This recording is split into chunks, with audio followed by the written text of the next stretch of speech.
Justicia y olvido, la noche de Saturno. Primera parte. Ajuste. Capítulo 2.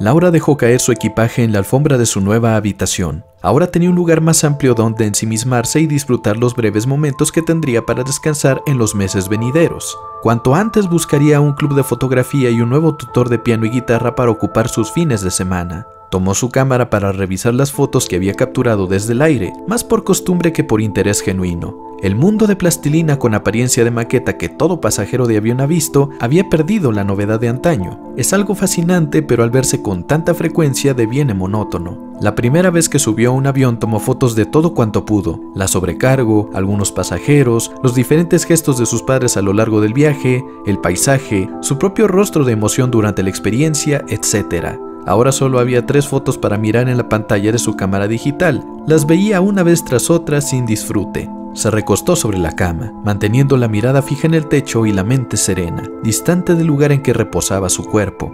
Aquella cama era muy cómoda.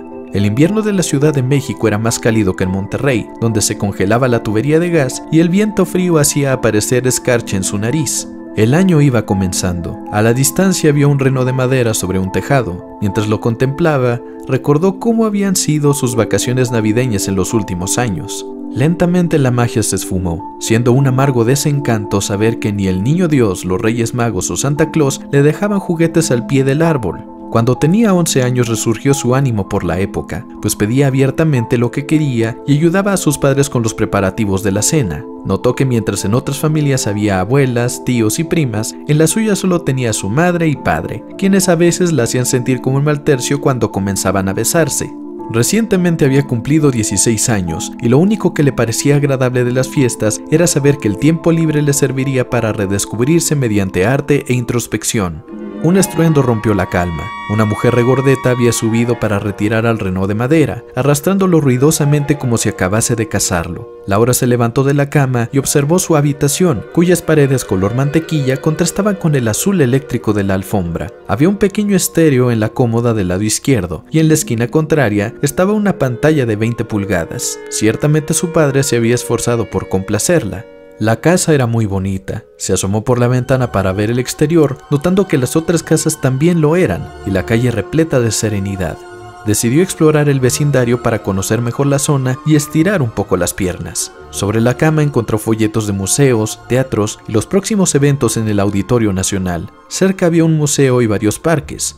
Fue a la habitación de sus padres y pidió permiso para visitar el museo más cercano. Fausto pidió el folleto con suspicacia, como si estuviera pidiéndole ir al peor antro de la ciudad, interpretando el papel de padre severo en un juego muy propio de ellos. Él mismo había colocado los folletos sobre su cama el día que revisó el estado del lugar antes de la mudanza. Fausto dijo tener ciertas dudas, pero aceptaría lo que dijera Anaí, que también entraba en aquel teatro. Ella miró con serenidad el folleto, diciendo luego con altanería fingida: «Está bien, puedes ir». Soltaron una carcajada y se abrazaron. Laura bajó las escaleras y salió a la calle resuelta a aprovechar el tiempo que viviera allí. Si solo sería durante unos cuantos meses, habría de sacarles jugo. Hasta donde sabía, la Ciudad de México tenía muchos atractivos, siendo un desperdicio no conocer los museos donde solo por ser estudiante dan descuentos al por mayor. Aunque estaba lejos de las cosas que más apreciaba, como la naturaleza en estado silvestre, era una grandiosa oportunidad para aprender historia y posturas políticas que en otras entidades no se mostraban. Lo más fascinante de conversar con Laura era lo mucho que sabía sobre historia de México y que no tenía pudor en comentar. Había tenido la fortuna de vivir en Veracruz, Tabasco, Puebla, San Luis Potosí, Zacatecas, Guanajuato, Guadalajara y Monterrey. En los primeros 6 estados se había mudado en más de una ocasión. Así pudo profundizar en varios eventos históricos. Lo que sabía era admirable, pese a las aseveraciones tan duras que hacía sobre ello.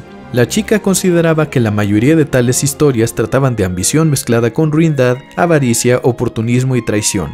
A menudo la inteligencia se utilizaba para engañar o perjudicar a otro, pretextando la mejora del país o la localidad. En algunos casos tenía razón, en otros generalizaba impertinentemente. Pertenecer a un país con una cultura tan rica como la mexicana era algo que valoraba mucho. Lo que más le gustaba era apreciar las culturas prehispánicas, pues cada una de ellas tenía un modo espiritual y mágico de construir sus cosmogonías y de explicar la naturaleza de la existencia humana, además de estar libres de muchos prejuicios que los conquistadores trajeron a América, eso sin mencionar las enfermedades. Caminó unos cuantos minutos sin rumbo. Tras deambular por las calles cerca de 20 minutos, admitió que no tenía la más mínima noción de dónde estaba situado el museo. Obstinada como era, continuó tratando de localizarlo por 10 minutos más, hasta que resolvió volver sobre sus pasos, resignada a reconocer que había fracasado. Vio a unas chicas que esperaban por un taxi y se acercó a una para preguntar. Al enterarse que el museo quedaba solo a 2 calles de su casa, se sonrojó muchísimo.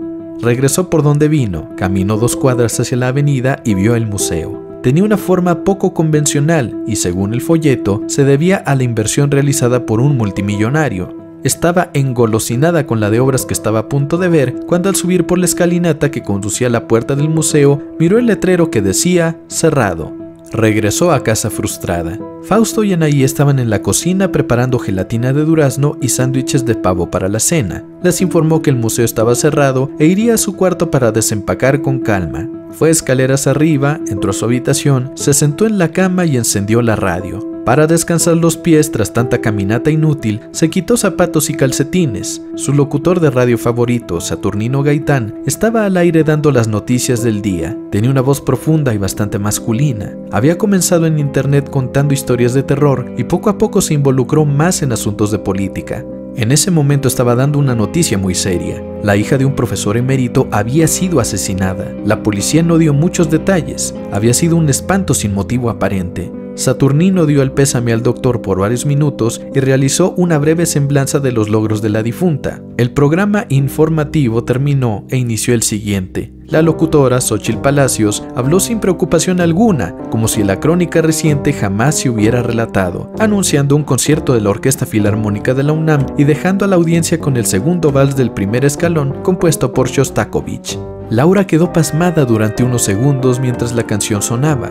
Enterarse de aquello la hizo proyectarse en la víctima. ¿Cómo alguien llega a ser asesinada en su propia casa? Según Saturnino, se caracterizaba por desaliñada y solitaria. ¿Acaso siempre matan a las personas que parecen más vulnerables? Los criminales siempre son sigilosos, atacan de noche o cuando nadie puede verlos. Estar sola es un gran peligro.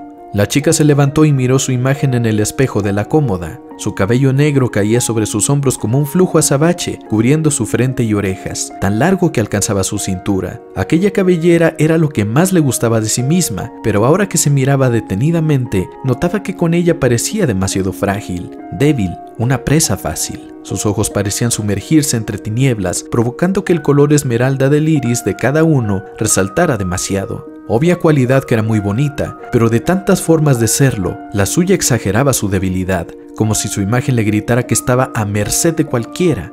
¿Sería que la tristeza la había consumido a tal grado que hasta su belleza dependía de la vulnerabilidad? ¿Sería la suya una imagen tan melancólica como la de aquella mujer abstracta y desvalida que sucumbe violentamente en las fantasías perversas de los hombres desesperados por satisfacer su avidez sexual? La hija del profesor emérito fue encontrada completamente desnuda en el piso de su baño luego de tomar una ducha. Había signos de resistencia, aunque breve, ya que fue sometida con el menor esfuerzo. Nadie supo del ataque hasta varios días después, porque su aislamiento impedía saber si estaba en casa o no. Una lágrima escapó del ojo derecho de Laura, siendo inmediatamente enjugada con la manga de su sudadera. Trató de convencerse de que nadie tiene una muerte cruel por error, y mientras no se metiera con nadie, no tenía por qué terminar como aquella desafortunada mujer. Se miró nuevamente en el espejo. Era momento de cambiar de apariencia, darle un giro a su vida. Aislarse podría llevarla a morir a manos de un maníaco, mientras la normalidad podría beneficiarla. Tener amigos y ser amigable con los vecinos era una forma de protegerse, asegurándose que quien quisiera dañarla notara que sería una meta demasiado difícil de conseguir. Dejaría de vestirse como pordiosera. Era tiempo de cambiar, lo sentía. No se imaginaba que tomar aquella decisión daría un nuevo sentido al resto de su vida.